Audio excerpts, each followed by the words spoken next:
Monday morning, folks, and welcome to another episode of FinMet Mondays. Our prediction guru, Mr. Sunil Kashyap, is joining us as he got the prediction bang on last week. Sunil, welcome to the podcast.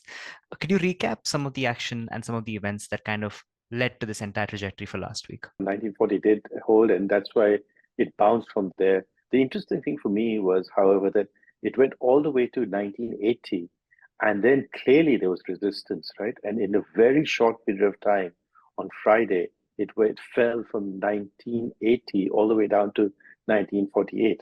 So that's a steep $30, $35 decline, which just shows that on the upside, gold still faces a lot of resistance. So it's not as if one can be bullish outright. I think we all agree that there is a lot of support. Physical demand is good. There's enough uncertainty in the economy that gold remains supported. There are investment flows coming in. So gold support is there, but don't think that it's just going to run away and go above 2000 that easily.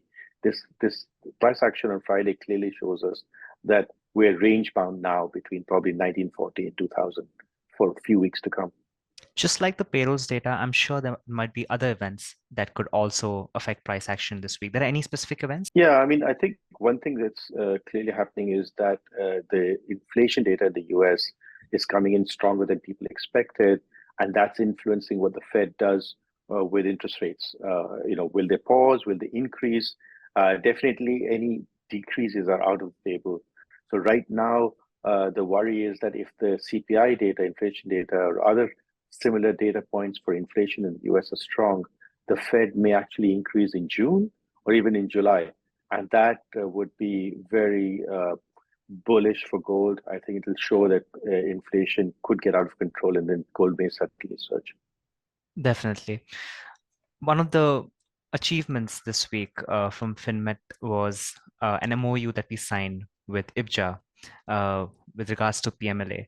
Can you speak a little bit more about the details of this collaboration? What exactly are FinMet and IBJA aiming to kind of achieve with this collaboration? Correct. So the PMLA is a new law which is recently activated, actually. And what it does is it puts a burden on all companies across the spectrum, but especially the jewelry and precious metals industry, to carry out proper due diligence. But more than that, to be able to exhibit that they've done proper due diligence and KYC. And so what we've done with IBJA, with Scientific IBJA, is that we're using our expertise internationally and also as bankers to help the industry upscale itself. So we're going to be working on policies and solutions which would be easy for jewelers to implement, which would ensure that they're in compliance and they can exhibit that they're in compliance with the PMLA in case the authorities ask, and also which will remain current. So over time, as the policies change, as the rules change, we'll continue to change our policies and our software to ensure that jewelers are fully compliant with the rules.